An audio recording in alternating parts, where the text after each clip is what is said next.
Welcome to the QIC-EY podcast, a conversation to illuminate core themes for advancing children and youth engagement and empowerment in child welfare. This podcast works in conjunction with the QIC-EY workforce training. I'm your host, April Dinwiddie.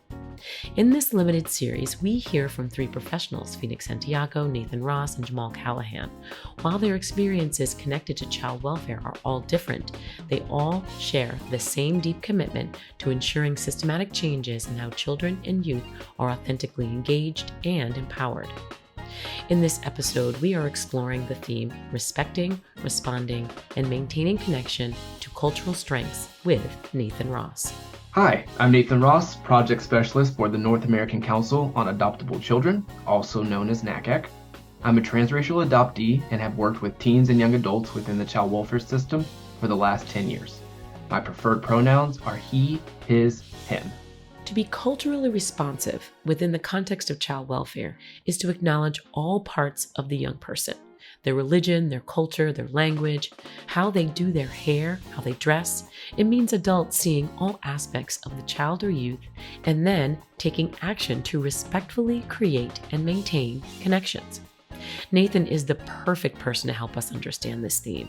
So I asked him what respecting, responding, and maintaining connection to cultural strengths meant to him and why it's one of the most urgent topics we should be leaning into. You know, as a transracially adopted person and a professional that works with children and youth from a variety of backgrounds, this topic and the work surrounding this topic, it's really personal to me. And it's always hard to come up with exactly, all the words to describe why it's so important. But when I think about it again and again, it comes down to identity. And I don't know who I am if I don't know where I came from. And I think that is why this is so important. And we have so many kids right now being adopted outside of their race, outside of their culture, and we're expecting them to go through life and know who they are, a very important time in their development, and we're missing the history. We're missing this root cause, this identity. And so I feel like it's extremely important. It's urgent that we talk about it if we're going to continue having children placed outside of race and culture. And I also think it's important to acknowledge that this is hard. We get uncomfortable when we start talking about race and culture. We get uncomfortable when we start talking about having different identities from our children, and people get, all in their feelings about it. And so we tend to want to shy away from it. But for our kids, we can't. For our young people, we can't. And so if we want to do better, we have to look at this root piece of how are we helping set up our kids for their positive identity formation by giving them their history. It's all about identity and helping children and youth understand and celebrate who they are. In order for children and youth to feel supported and heard, we need an understanding of the many aspects of their culture and heritage. As we dig into this topic further, I wanted to hear Nathan's thoughts on why this moment in time related to this topic is so unique. We are gaining a better understanding today than I think even, 10 years ago when I first entered this field about the importance of identity and identity formation on long-term success and well-being. We really everyone has talked about, culture is important. So not to say that part's a new discovery, but the depth of it, the deep extent of it and how it impacts, again, generationally is becoming a bigger talking point. And so I think we have to prepare ourselves to engage in that and recognize that it's important if we're going to do anything to help young people stabilize, whether it's placements or communities, other environments, but even how they navigate relationships and their own well-being as adults. The problems of culture and identity, especially as they tie to race, they're not new. We see spikes throughout our history, especially our American history, of underrepresented groups, disenfranchised groups, being taken advantage of and then rising up, demanding action, demanding respect. And then we, as a society, a general term society, try to take steps to remedy that. And then we kind of fall back on our laurels and then we go through this process. So it's the peaks and valleys in our history. But recently, especially with all the technology we have, it's a lot harder for people to go back to the valley part where they're not going to do anything about it because it's everywhere and it continues to be everywhere. And we have not as a society given each other the ability to stop and say, oh, that's in the past. And so I think that that is a very big reason why it's such a huge and important topic for us in child welfare, but even in our broader culture is that we're not allowing it. People of color, people of multiculturalism are not allowing this to be a conversation that just falls by the wayside again. What Nathan says is so vital. There's no looking away from diversity and multiculturalism today, and we also know that this work can be hard and overwhelming. It can absolutely be overwhelming. We as a people, as humans, we love things to make sense and to have a very formulaic response. If I do this, I can guarantee this response. And with multiculturalism, we can't guarantee that, because what we're saying is there are broader, like macro level culture. So we as Americans have unified ways of thinking, or viewing holidays and stuff like that. And then it starts shrinking based on subgroups. And so take the Black community, and so it's like, okay, so if I do this for one Black person, I should be able to do it for everyone, right? And be fine. Well, no. And so we're saying you have to acknowledge that there's a culture, that there's a unity between our community, but also you have to treat me as an individual. And that's very hard. It's contradictory. How do I acknowledge that there's a connection and individualism in one person? And so we get confused, and everyone's scared about saying or doing the wrong thing. And because again, our social media and our society has stayed on this, we've seen the over responses, or even the appropriate responses, to people who get it wrong. And so we're scared that we're going to be on the chopping block next, and no one wants that fear, because you're well-meaning. And so there's so many pieces that make this such a scary topic, and that no one, no matter what community you're a part of, has all the answers to. And we're all saying, this is what works for me. This is what I have experienced. This is what my friends and colleagues have experienced. This is how I want to be treated, which is super important. But then we're trying to like box it in and and fitting everyone into it, and we can't do that. This is hard work, but it's not impossible. I asked Nathan to reflect on a time where professionals around him did a really great job to transformationally engage and support the cultural needs of a child or youth. So I was working with a Black teen, who was really struggling in his foster home. He was placed in a white foster home and had trauma behaviors and just general behaviors. And he was talking to me about how one of the issues he was having was that he didn't look like anyone, and it was causing him a lot of shame, and he didn't like being out in public with his parents and all of these different things. The family wanted to put notice in on him because of all the behaviors and couldn't handle it. And his social worker, who was also white, was struggling with this, because we all know placements aren't easy. You're a teen boy with behaviors, it's going to be even more difficult, and so like that's the headspace that she was in. So she was really struggling in what to do, and she wanted to punish him, like you can't act this way just because you're unhappy with where you are. But instead she took a step back, and she said, I'm going to listen to the feedback parts of what you're giving. We have to acknowledge the behaviors. You're doing some destructive things, but one of the things that I do hear that you're saying is that you're unhappy in a family that doesn't look like you. And so she went and called families, not just like sent out a blast, but called families specifically who were families of color, and asked if they would take this young man in, and talked about the strengths and talked about the things that he had. And he was able to move in with that family as he transitioned out of his previous one, moved into that family, and has been thriving. A lot of the things that they were seeing went away. And so it was really reinforcing that once he felt like he was in a place where he didn't have to stand out, he didn't feel like acting in a way to stand out. And so it really became this very important piece for him in his journey. And he's still working through things, but he's very grateful to this worker, and he's built a lot of trust in her now. And so as things come up, he wants to talk to her. He brings her in, asks advice. And it's things like that, that if she had just said, my job's to find you a home. If you get kicked out of this place, I'm sending you to the first place that's available, and I don't care about any of the things that you're saying, because you need a place to rest your head.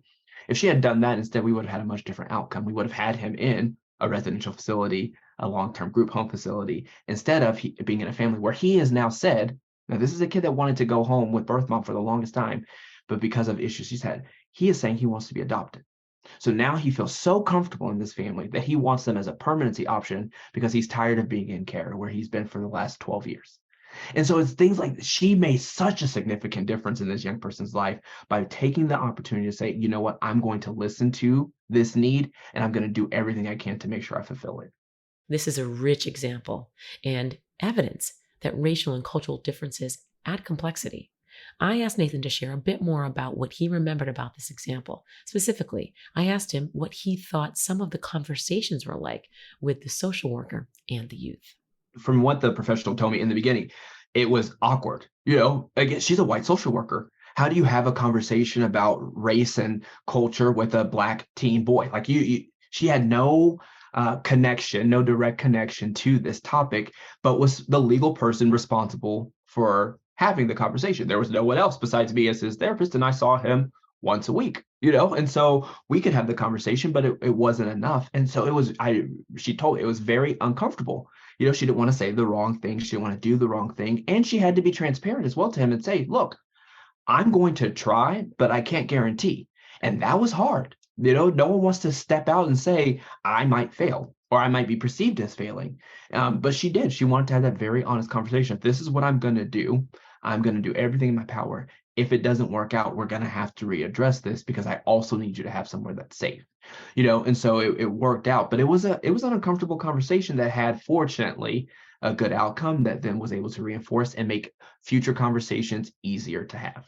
Once again, Nathan brings us a very specific example and gets us thinking about our interactions with children and youth, especially when there are added layers of different identities and life experiences.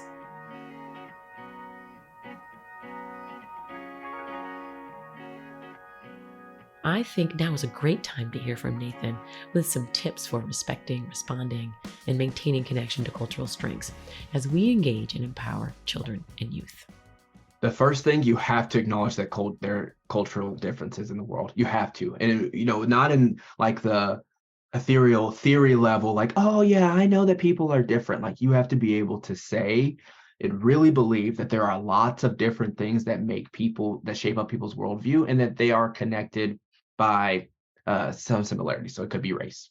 It could be sexual orientation. It could be socioeconomic status. You have to be able to very much understand and believe that. And then you have to be willing to discover what that means for your young person. Because we can't say, oh, because this is a Black teen, he needs Black culture and that's anything. No, that's not true. This kid I'm talking about needed a family that was very active, very engaged in all types of sports, liked to do family vacations. It would never leave him alone because that's what he was used to from his birth family. And so he needed a very unity type of family versus one that was kind of like everyone does their own thing and we come together when we need to. And so those are cultural differences that aren't tied to Black, white, Latinx. Like it was about family culture at that point. And she had to really find, again, like that needle in the haystack. And so we have to really do that. And the only way we can do that is by building relationships and having the conversation with our young people. Additionally, I think that it's an obligation of professionals. As we bring kids in, we should be doing in-depth conversations with family. All of their contexts. Can we stay connected to family? They're the best connections to multiculturalism because they are going to have the young person's identity from the beginning. They're going to be able to pass down that heritage. We really take for granted when you grow up in a family that's always been yours. You take for granted the history that gets passed down in storytelling. And when we have young people coming into care, we have to be able to maintain that bridge. If they can't, they can at least share that story so that you can help connect to similar experiences. How do you find those similar experiences? But I really find it hard to believe that there's no family anywhere that won't have a connection to a child. I think it's about the work that we're willing to do, the uncomfortableness that we're willing, and not forcing families to say, well, if you aren't adopting, then you're not family. I think that we kind of put some ultimatums on families sometimes, or you had this bad experience, so you must be a bad person. So we have to really dive deep into that. But I would say that those are some things. Acknowledge it. Talk to the young person, really start to learn who they are and how they're affected by culture and what their identity is. Connect them to their family of origin and keep that cultural bridge. Connect them to similar cultures that they feel like they identify with, in addition to keeping them connected to family of origin. Nathan breaks down things so perfectly, and he reminds us that culture is expansive, including race, religion, ethnicity, language, and traditions, and that all of these things and more contribute to a family's unique culture, and that these unique cultures impact children and youth in different ways. Now, Nathan had just a little more to say, and you got to hear this. We have to acknowledge that in American culture, especially identity formation is a big part of our development. I mean, we have to go through that. And so when we aren't taking into account multiculturalism and cultural identity, we are actually depriving young people of a very significant American cultural milestone. So at that point, we're also denying a bigger cultural context. And so you get into adulthood, like I did, and you have no idea who you are, while everyone else has been able to navigate that by pulling stories, by pulling pieces, by finding reference points. You've had nothing.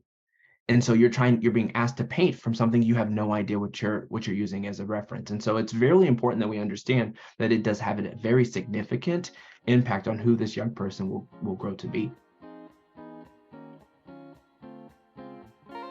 A critically important aspect of authentically engaging children and youth is rooted in helping to guide them on their journey of identity development and self-discovery. We can't do that work unless we are committed to respecting, responding, and maintaining connection to cultural strengths.